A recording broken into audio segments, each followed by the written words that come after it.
Well, it is truly my great honor to participate in the most distinguished lecture series on preaching in the world. No, I. Well, I don't suppose anyone, who would have imagined that 151 years later, a Korean woman speaking English as a second language would be the Beecher Lecturer. So it's my great honor. The title of my lecture series is Preaching Jesus, Postcolonial Approaches, in which a postcolonial perspective is the point of departure for an exploration of Christological themes in my 3 lectures. In this first lecture, I will present a brief overview of the literature dealing with the topic of preaching Jesus, and summarize the development of postcolonial theology and its influence on homiletics. I will then search for an essential metaphor for Jesus, the postcolonial self, in dialogue with the postcolonial conceptual tool of hybridity. Jesus' new image as a postcolonial self will be explored through a postcolonial reading of the story of the Samaritan woman. There are presently 4 main monographs about preaching Jesus. David Buttrick's Preaching Jesus Christ, published in 1988. Charles Campbell's Preaching Jesus, published in 1996. And David Loss's Preaching Jesus, published in 2003. And Annette Brownlee's Preaching Jesus Today, published in 2018. So my forthcoming book, Preaching Jesus, will be the 5th, These books are written from distinctive theological perspective. Buttrick provides homiletical guidance from a liberal and liberational point of view. Charles Campbell and Brownlee from a post-liberal perspective, and Loss from a postmodern angle. While they make unique contributions to the topic of preaching Jesus, their books have at least 3 commonalities. First, they confine their audiences to members of European American middle and upper middle class Protestant churches. The authors are concerned about the decline of these mainstream Christian churches and wish to revive them through preaching Jesus Christ in a renewed way. The second commonality is that they regard their audiences as racially, ethnically, and culturally homogeneous, and seek to develop a univocal identity of the community, relying on common cultural, racial, and ecclesial experiences. The last common feature of these books is that they all overlook the fact that Jesus lived under the Roman Empire as one of the colonized, and that his cultural identity was a hybrid of the colonized Jewish culture and the imperial culture of the empire. Moreover, they ignore the influence of the Western colonialism on the subsequent theology about and the proclamation of the identity of Jesus. The hundreds of years of Western colonialism have resulted in a complex, globalized world in which we are increasingly aware of differences in nationality, culture, religion, ethnicity, gender, class, and language, and in which we experience violent conflicts daily. In this context, the urgent task of Christian preaching is to nurture the gift of difference and the mutual solidarity of those who are different. Perhaps ignorance of this demand is one of the reasons for the decline of the mainstream Protestant churches.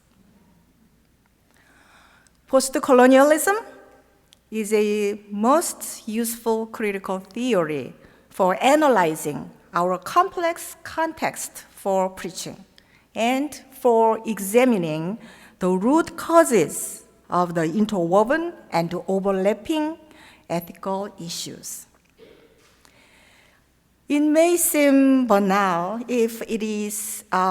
but it is worth remembering that the frame of reference for the term postcolonial is Western colonial imperialism, and that the prefix post means not only after, but also having gone through.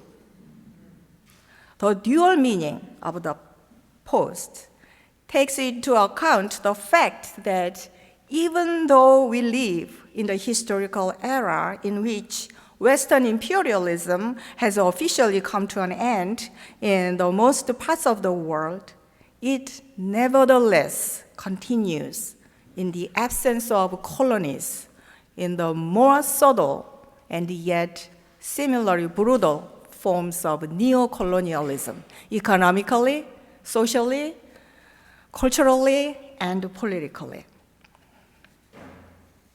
Postcolonialism is a critical theory that serves as both a deconstructive and constructive critiques of the hegemonic forces of colonial and neo-colonial imperialism.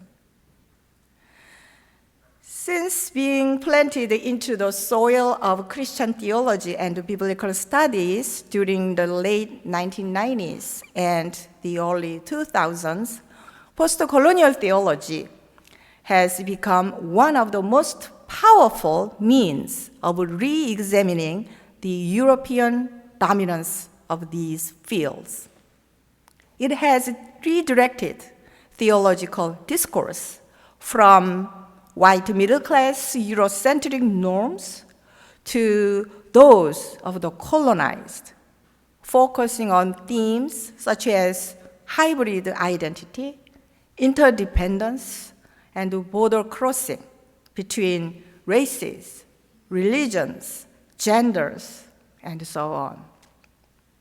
Post-colonial theology tends to be regarded as one of the liberation theologies, or a supplement to the liberation tradition.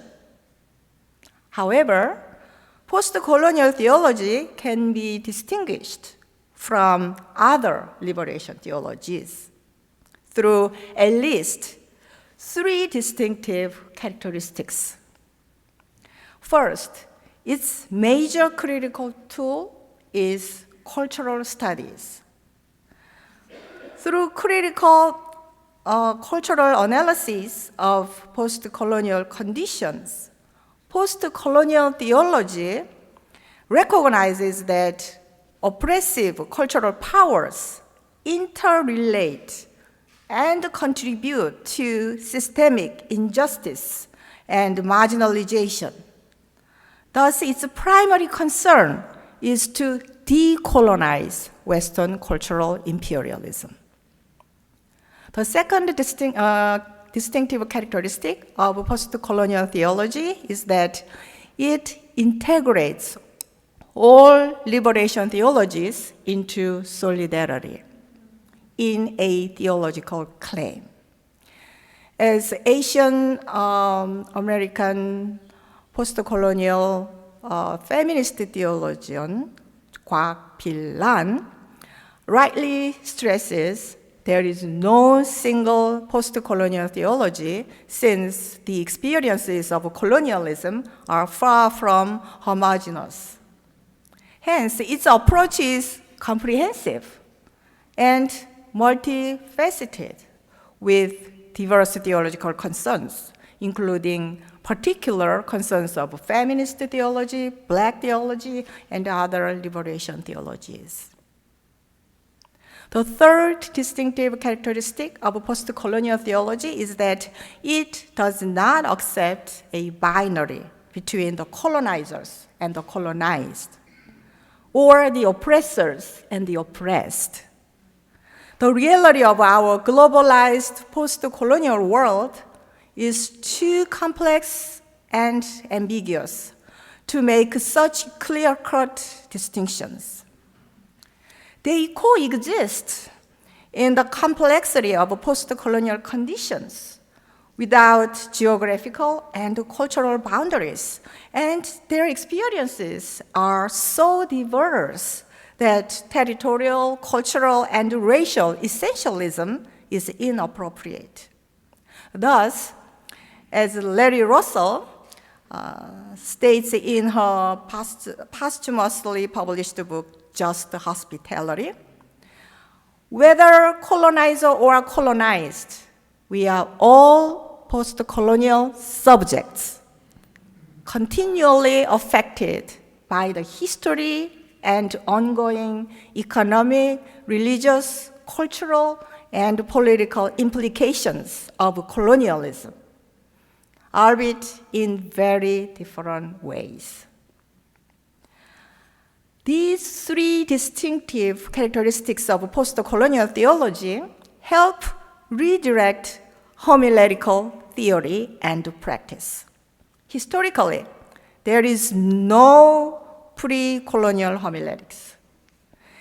Since St. Augustine's De Doctrina Christiana, Book 2, was published as the first homiletical textbook under the Roman Empire in the 4th century, Western Christian homiletics evolved and were practiced in European imperial culture. The identity of Jesus Christ has been colonized, with Jesus portrayed as white, and with the Christian calendar and the liturgical colors representing Western cultural elements. Moreover, Christian preaching has participated in the advancement of European colonialism worldwide by proclaiming the colonizers' image of the whiteness of Jesus, ignoring the fact that the historical Jesus was a colonized Jew under the Roman Empire. The 4 homiletical books on preaching Jesus I mentioned earlier are a few examples of Western imperial homiletics, in the sense that they disregard European Christian colonialism and ignore its negative impact on the interpretation of the Christological events in the scriptures. It is thus remarkable that in 2014, Sarah Travis, a European-Canadian homiletician, made a distinctive contribution to homiletics with her book, Decolonizing Preaching. Assuming her primary audience is European Christian descendants, she defines postcolonial preaching as to participate in the process of decolonizing the listeners' minds. Travis believes that we can change the way we preach by changing the way we engage with Scripture. That is, by discovering new language and images to replace what is familiar and comfortable, preachers can proclaim a gospel that transcends and transforms discourses of power. In the following year, 2015, the journal Homiletics covered postcolonial preaching in a special issue. 4 years later, in 2019, the Academy of Homiletics brought postcolonialism into live discussion by choosing unmasking whiteness as its conference theme. Furthermore, Asian-Canadian scholar Heran Kim Craig published the book Postcolonial Preaching just last year, in which she suggests homiletical insights and strategies. These homiletical resources have enriched postcolonial discourse in the field of homiletics with multiple voices. Following suit, I define postcolonial homiletics as a set of homiletic theories that dismantle traditional ideas and the practice of preaching embedded in Western coloniality, and explores new and expanded ways of preaching through a postcolonial imagination. Postcolonial preaching is not only about decolonizing the pulpit, it is also about refurbishing it with postcolonial hybrid images, metaphors, and stories of the triune God, through which the Christian identity is renewed and the Christian church is revitalized. While these aforementioned books and articles introduce the field of homiletics to postcolonial theory in general, I am more interested in how postcolonial approaches make a difference in preaching Jesus. In other words, what would it be like if we were to preach Jesus from a postcolonial perspective? One of the ways of unmasking the whiteness of Jesus is to retrieve the hybrid identity of Jesus from a postcolonial perspective. And here, the postcolonial concept of hybridity makes it possible to understand Jesus as a postcolonial self. Hybridity in postcolonial theory refers to the genetic and cultural mix that results from colonial imperialism.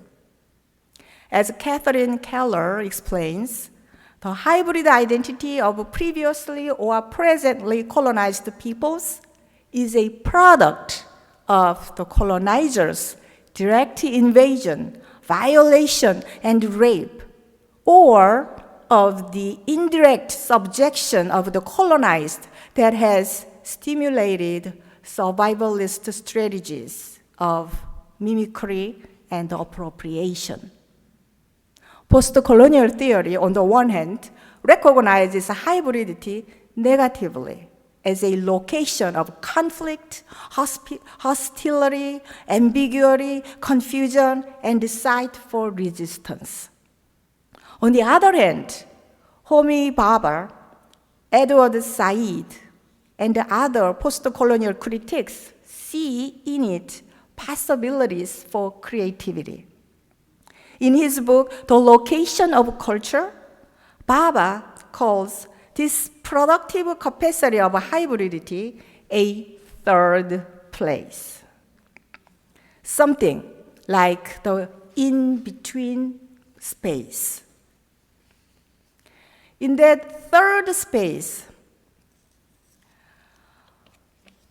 the marginalized and colonized people and migrants construct their hybrid cultural identity, which is integral to themselves through the negotiation and translation of their cultural identities. Their new identities are distinct from both that of the dominant group in society and that of their ethnic or ancestral origin. The identity of the postcolonial self is this new construction of identity in a third space. In addition to exploring cultural hybridity, a conversation on the self with the French philosopher Paul Ricoeur helps deepen the understanding of the postcolonial self. In his two books, Oneself as Another and The Course of Recognition, Ricoeur proposes a hermeneutics of the self that focuses on the narrative identity of the self, involved in plot and character. He elaborates that the investigation of who directly relates to such questions as who is speaking of what? Who does what? In other words, the identity of the character who is defined by his or her role, what, in the story, and is recognized by the other who intends to speak of it. Thus, Ricoeur states that one cannot be thought of without the other, because the self is implied reflexively in the operations, the analysis of which precedes the return toward this self. Ricoeur thus disagrees with the modern construction of being as changeless or a unifying sameness, and emphasizes instead the open-endedness of the self through dialectical interactions with others. Ricoeur's hermeneutics of the self provides common ground with a post-colonial concept of the hybrid self, in the sense that the identity of the self is open-ended. He also reminds us of the important role of reciprocal recognition in constructing a new identity of the post-colonial self.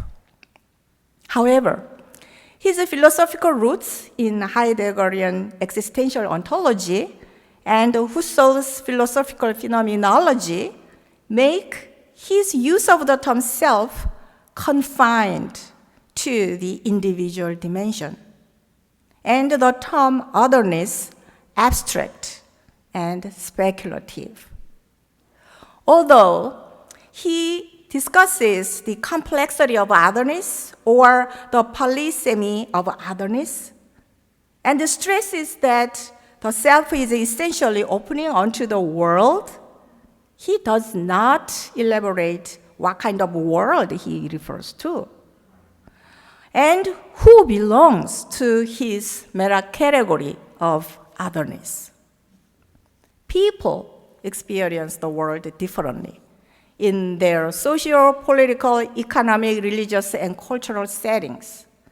And the post-colonial approach takes this difference seriously and identifies otherness with those who have been marginalized by colonialism and neocolonialism.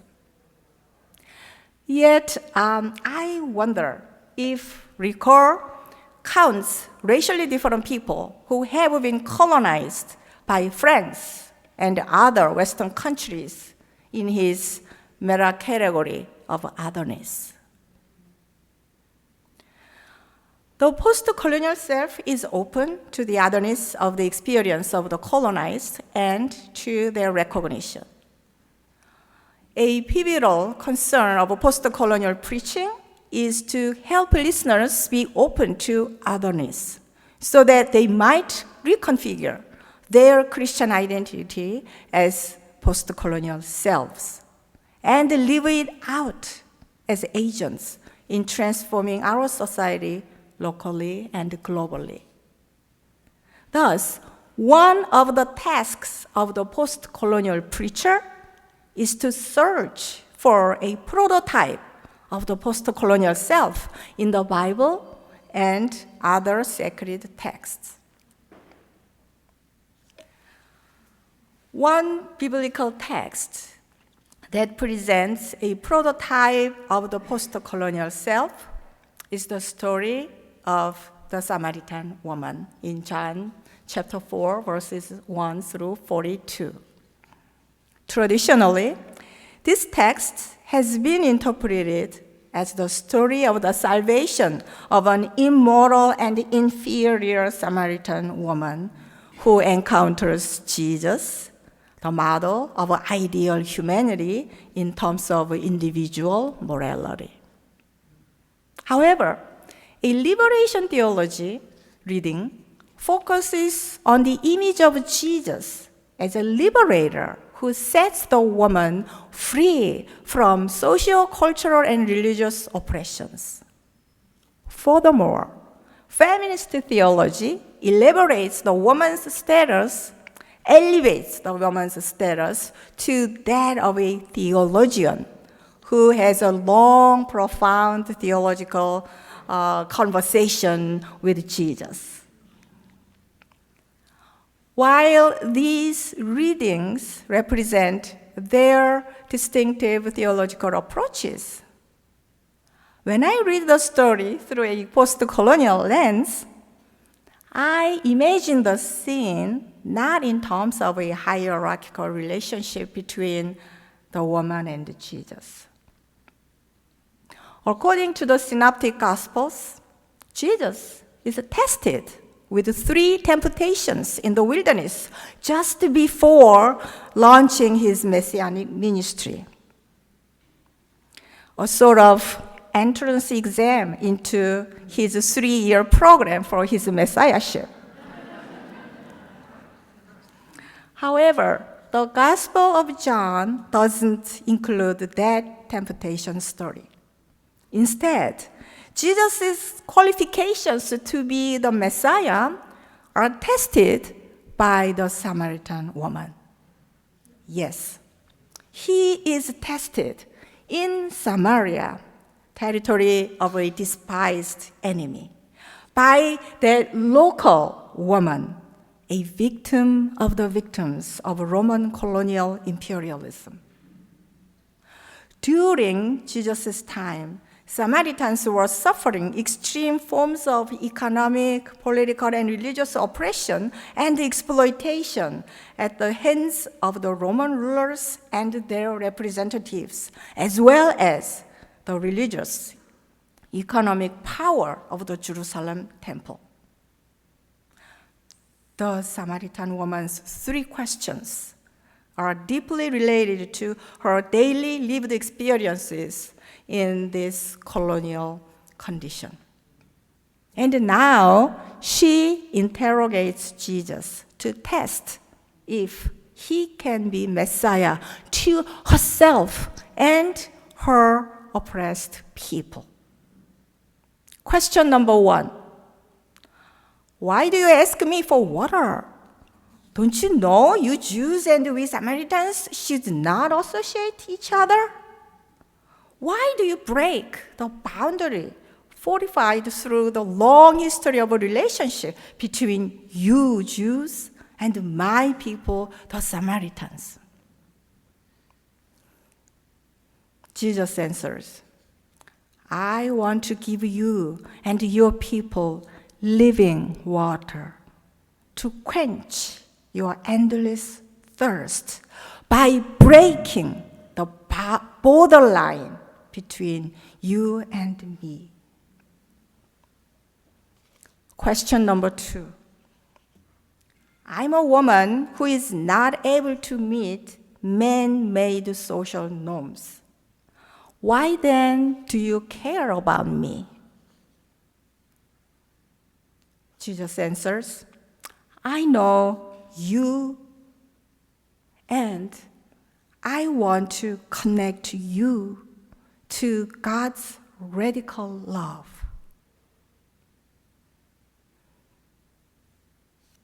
Question number 3. Tell me who is right, your people or my people, in worshiping God? Then Jesus answers, true worshipers worship God in spirit and truth, regardless of rules and policies of rituals. The dialogue between Jesus and the Samaritan woman creates a third space in which both cultures of their ancestral origins under the Roman imperialism are negated, and their new identities are constructed through mutual recognition.